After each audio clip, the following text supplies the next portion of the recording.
Today, we're going to a pretty special place, the arid, fragile landscape of rural Baja California Sur. Here, in small pueblos like Agua Amarga, a really fascinating story is unfolding.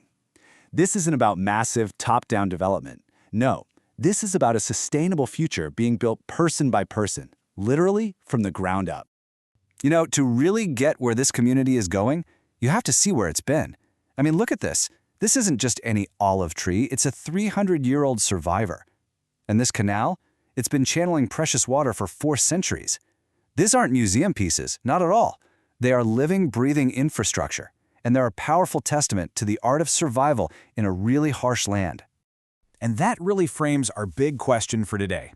In our age of high-tech gadgets and global pressures, what can these ancient structures and the wisdom behind them actually teach us about how to thrive today? Well, as it turns out, a whole lot. So, this incredible legacy of ingenuity is now becoming the actual template for modern, sustainable solutions. The very same principles that made life possible here centuries ago are being rediscovered and, get this, brilliantly reapplied.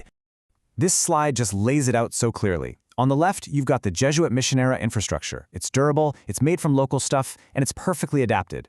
Then on the right, you see the modern approach. Small-scale solar, decentralized water systems. See, the technology is new, but the philosophy, it's exactly the same. Local, self-sufficient, and built to last. But here's the thing. This return to old wisdom isn't happening in some kind of bubble. Communities like Agua Amarga are standing at a crossroads, really caught between their deep-rooted traditions and a whole new wave of external pressures. And to really get what's at stake here, you have to appreciate just how isolated these places are.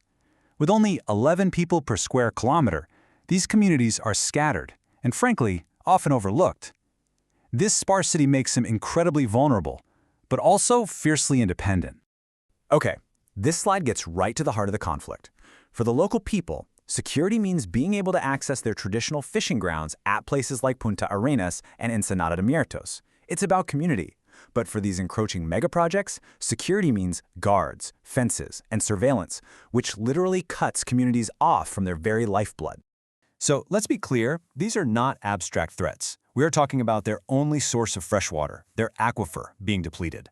A fragile energy grid that has constant blackouts, a flood of plastic waste from tourism, and on top of all that, the constant threat of being displaced by huge real estate projects. It's a perfect storm, and it's forcing them to innovate, fast. And innovate they have. Their response is this incredible blueprint for self-sufficiency. But it wasn't designed from the outside in. No, it was forged from the community out. It's a total, fundamental rethinking of what development even means. It really all begins with water. In Baja California Sur, water isn't just water, it's gold. The guiding philosophy here is Sierra a Mar, which means ridge to reef. It's this recognition that the health of the mountains and the soil directly impacts the sea. And here's the radical idea. The cheapest, most abundant source of new water isn't some massive new plant. It's simply not wasting the water you already have. And that same mindset extends to waste. Check this out. An audit by the Alianza Cero Basura, the Zero Waste Alliance, found that a whopping 60% of what's being thrown away is organic matter. It's not trash, it's a resource. It's soil, it's nutrients, it's life just waiting to be returned to the land. So they created this simple but really powerful 3-step model. First, the refill revolution. They installed water stations to kill the single-use plastic bottle problem right at the source. Second, they work with local restaurants to separate waste and earn zero-waste certifications. And third, and this is the magic part, they close the loop, diverting all that organic gold to community farms to create rich compost. And they use some incredibly clever techniques to bring the soil back to life, like hugelkultur. By building garden beds on top of rotting wood, they basically create a self-watering, self-fertilizing system. The wood underneath acts like a giant sponge, holding onto that precious rainwater and slowly releasing it to the plants above. It's brilliant. Another one is terra preta, which means black earth.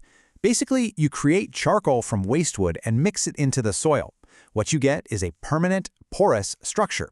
This biochar acts like a coral reef in the soil, holding on to water and nutrients for centuries. Plus, it's a fantastic way to sequester carbon. But all these technical fixes, they're really only half the story. The real transformation here is social and economic. It's a shift away from an economy based on extracting resources to one based on protecting them. They call it a guardianship economy. And this is the human face of that exact shift. Meet Ana Rosa Para Campo. By creating value-added products like separating honey by its floral origin, she isn't just making a living, she's creating jobs and proving that sustainable practices can absolutely be profitable. And maybe the most profound example is right there in Agua Amarga. This place was once home to the most skilled shark fishermen in the entire region. But with fish stocks collapsing, they've made a radical vocational shift. Now they're using their decades of marine knowledge to guide scientists and tourists, protecting the very same creatures they once hunted. This model is also deeply inclusive. And, just look at the numbers. Women hold 42% of the leadership roles in the organizations driving all this change. That's nearly double the rural national average. It's such a clear sign that when you empower a community from the ground up, you really do empower everyone. And finally, it's all anchored in culture. Programs in mariachi and folkloric dance, they're not just for entertainment. They are the social glue. They build pride, give young people positive alternatives, and reinforce that shared identity that makes all the other work possible. So what started in one small pueblo is now something much bigger. It's a blueprint, a replicable strategy for other communities facing similar challenges, really all across the globe. And this isn't just a vague idea. It's a real plan with practical, hands-on training for everybody. Families get composting workshops, businesses learn how to get zero waste certified, and kids learn how to build water-capturing rock dams. Even community leaders are trained to legally protect their traditional lands. It's a true whole community approach. So when you boil it all down, the core strategies are crystal clear. You don't separate culture from economics, you weave them together. You build small, resilient, nature-based infrastructure instead of big, fragile industrial systems. You empower local people. And above all, you anchor everything you do in preserving local identity. This, right here, is what true regenerative development actually looks like. It's not about erasing the past, but about honoring the deep roots of a place while actively restoring the environment for the next generation. Which leaves us with a final thought to chew on. In a world that's struggling with climate change and inequality, could this model, one that's built not on concrete and capital, but on heritage and trust, be the key to a better future for our planet's most fragile and forgotten places?